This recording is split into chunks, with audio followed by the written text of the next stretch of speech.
అందరికీ నమస్కారం. Anvita's cook house కి స్వాగతం. ఈరోజు మన స్పెషల్ రెసిపీ చాలా స్పెషలే, కాకపోతే మన స్పెషల్ కాదు, అరేబియా వాళ్ళ స్పెషల్. అవును, అరేబియన్ చికెన్ కబ్సా. చాలా బాగుంటుంది రెసిపీ. సౌదీ అరేబియన్ డిషెస్లో one of the most popular dish, famous dish అంటే ఈ కబ్సా అండ్ మండి. అందులోనూ ఈ Saudi Arabian rice flavour, taste చాలా యూనిక్గా ఉంటాయి. డ్రై ఫ్రూట్స్తో మిక్స్ చేసుకోవడం వల్ల మరియు ఒక సీక్రెట్ ఇంగ్రీడియంట్ వేయడం వల్ల ఈ రైస్ స్పెషాలిటీ అండ్ టేస్ట్ కూడా మారిపోతాయి. అదేంటో చూద్దాం. ముందుగా ఈ కబ్సా కోసం 1 kg బాస్మతి రైస్ని వాటర్లో వేసుకొని నానబెట్టుకోవాలి. ఇప్పుడు ముందుగా మనం కబ్సా కోసం ఒక పాన్ వేడి చేసుకొని అందులో మంచి దేశీ ఘీ వేసుకోండి. నెయ్యి వేసుకొని బాగా స్ప్రెడ్ చేసుకుని నెయ్యి వేడెక్కిన తర్వాత డ్రై ఫ్రూట్స్ని వేయించుకోవాలి. ఈ అరేబియన్ రైస్ కోసం నేతిలో జీడిపప్పులు, బాదం పప్పులు, కిస్మిస్లు వేయించుకొని పక్కన పెట్టుకోవాలి. ఈ అరేబియన్ రైస్ అంటేనే డ్రై ఫ్రూట్స్ స్పెషల్ అనమాట. డ్రై ఫ్రూట్స్ ఉంటేనే అరేబియన్ రైస్ చాలా బాగుంటుంది. సో కంపల్సరీగా ఈ స్టెప్ స్కిప్ చేయకుండా డ్రై ఫ్రూట్స్ అన్నీ వేయించుకొని అప్పుడు మనం అరేబియన్ రైస్ చేసుకుందాం. ఇలా అన్నీ వేయించుకొని పక్కన పెట్టుకున్న తర్వాత ఇవి వేయించుకున్న నెయ్యి మాత్రం పక్కన పెట్టుకోకండి. ఆ నెయ్యిని మనం ఎలాగైతే ఇప్పుడు కబ్సా చేసుకుంటున్నామో అదే గిన్నెలో ఆ నెయ్యిని వేసి దాంతోపాటు బిర్యానీలో వాడే స్టార్ అనీసా, దాల్చిన చెక్క, బిర్యానీ పువ్వు, యాలకులు, షాయి జీరా, జాపత్రి, బిర్యానీ ఆకు, లవంగాలు, మిరియాలు వేసి బాగా మిక్స్ చేసుకోవాలి. లో ఫ్లేమ్లో పెట్టుకొని మాత్రమే. ఇవన్నీ వేగిన తర్వాత ఉల్లిపాయ ముక్కలు, పచ్చిమిర్చి ముక్కలు కూడా వేసి వేయించుకోవాలి. ఫస్ట్ టైం ఈ అరేబియన్ కబ్సా చేసినప్పుడు పర్ఫెక్ట్గా వచ్చింది. ఈ వీడియో ఎడిట్ చేస్తున్నప్పుడైతే నోరు ఊరిపోయింది. మళ్ళీ ఎప్పుడు కబ్సా చేసుకోవాలా అబ్బా అనిపించింది. ఇలా పచ్చిమిర్చి, ఉల్లిపాయ ముక్కలు వేగిన తర్వాత యాజ్ యూజువల్గా మనం ఎప్పుడు వేసుకునేలాగా అల్లం వెల్లుల్లిపాయ పేస్ట్ వేసుకొని కూడా ఒకసారి వేయించుకోవాలి.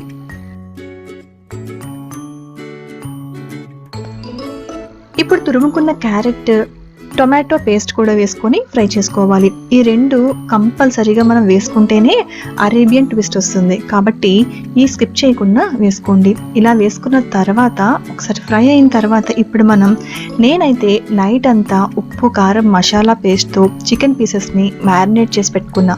ఆ చికెన్ పీసెస్ని ఇందులో మనం పెట్టుకొని ఒకసారి ఫ్రై చేసుకోవాలి. అట్లీస్ట్ మీకు టైం లేకపోతే 2 hours అయినా సరే చికెన్ని మ్యారినేట్ చేసుకున్న తర్వాత ఈ రెసిపీకి వాడితే చాలా బాగుంటుంది.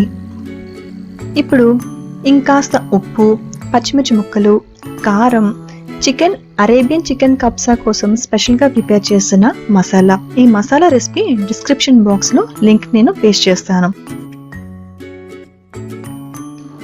ఈ కబ్సా మసాలా వేసుకున్న తర్వాత చికెన్ని కనీసం 10 నిమిషాలైనా కూడా లో ఫ్లేమ్లో పెట్టుకొని మనం ఫ్రై చేసుకోవాలి.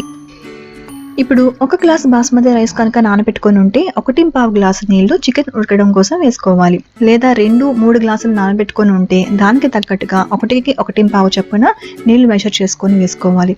ఇప్పుడు అరేబియన్ ట్విస్ట్ కోసం ఎండు నిమ్మకాయ ఉంటే అది యూస్ చేయండి. లేదు అంటే నార్మల్గా నిమ్మకాయ యూస్ చేసుకొని ఫ్లేమ్ హైలో పెట్టి మూత పెట్టి కబ్సా మసాలా, లెమన్ అండ్ ఇంకా చాలా స్పైసెస్ ఉన్నాయి కదా, ఆ ఫ్లేవర్స్ అన్నీ కూడా చికెన్కి బాగా పట్టేలాగా ఒక 10 నిమిషాల నుంచి 15 నిమిషాల పాటు బాయిల్ చేసుకోవాలి.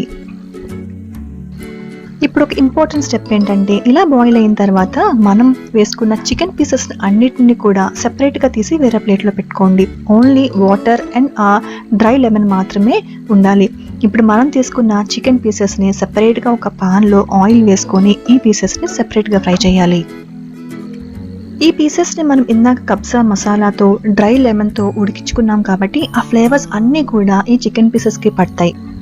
ఇప్పుడు మనం చికెన్ ఉడికించుకున్న మసాలా వాటర్లో మనం నానబెట్టి పెట్టుకున్న బాస్మతి రైస్ వాటర్ అంతా తీసేసి ఓన్లీ రైస్ గ్రెయిన్స్ మాత్రం ఇలా వేసుకొని ఫ్లేమ్ హైలో పెట్టుకొని ఉడికొచ్చిన తర్వాత ఫ్లేమ్ మళ్ళీ లో చేసి మూత పెట్టుకొని 10 నుంచి 15 నిమిషాల పాటు రైస్ అంతా కుక్ అయ్యే వరకు బాయిల్ చేసుకోవాలి. రైస్ కంప్లీట్గా కుక్ అయిన తర్వాత ఫ్లేమ్ ఆఫ్ చేసుకోండి. ఇప్పుడు మనం స్టార్టింగ్లో ఫ్రై చేసి పెట్టుకున్న డ్రై ఫ్రూట్స్ని ఈ రైస్లో మిక్స్ చేసుకోవాలి. వేసుకున్న తర్వాత రైస్ని ఎక్కువగా కలుపుకండి. బాస్మతి రైస్ విరిగిపోతాయి. లైట్గా కొంచెం కలుపుకుంటే సరిపోతుంది. రైస్ చూసారా, పొడిగా విడివిడిగా అంటుకోకుండా చాలా బాగా వచ్చింది మన Saudi Arabian kabsa masala rice. And దీని మీద ఎక్స్ట్రా ఫ్లేవర్ అండ్ టేస్ట్ కోసం నేను ఆల్రెడీ రోస్ట్ చేసి పెట్టుకున్న ఇంకొంచెం క్యాష్యూస్, కిస్మిస్ అండ్ ఆల్మండ్స్ని వేస్తున్నాను. ఎందుకంటే ఇదే సౌదీ అరేబియన్ రైస్కి ఎక్స్ట్రా టేస్ట్ అండ్ ఫ్లేవర్ ఇస్తుంది. ఇప్పుడు మనం ఆల్రెడీ రోస్ట్ చేసి పెట్టుకున్న చికెన్ పీసెస్ని కూడా ఈ రైస్ మీద పెట్టుకుంటే మన Saudi Arabian kabsa ready to serve. ఈ రెసిపీ కోసం ఇంపార్టెంట్ టిప్స్ ఏంటంటే, మీకు వీలైనంత ఎక్కువసేపు చికెన్ మ్యారినేట్ చేసుకోండి. అలాగే మీరు వాడే బాస్మతి రైస్ని బట్టి వాటర్ క్వాంటిటీ అడ్జస్ట్ చేసుకోండి. డ్రై ఫ్రూట్స్ ఫ్రై చేసిన నెయ్యిని కంపల్సరీగా చికెన్ కబ్సా చేసుకునేటప్పుడు అందులో యూజ్ చేయడం మర్చిపోకండి. ఈ టిప్స్ అండ్ ట్రిక్స్ అన్ని ఫాలో అయ్యి కబ్సా ఇంట్లోనే పర్ఫెక్ట్గా చేసుకోండి. ఇలాంటి మరెన్నో డెలిషియస్ రెసిపీస్ కోసం అన్వితాస్ కుక్ హౌస్కి సబ్స్క్రైబ్ అవ్వండి. నేను పెట్టే నెక్స్ట్ రెసిపీ నోటిఫికేషన్ కోసం బెల్ ఐకాన్ మీద క్లిక్ చేయండి. Thank you and bye bye.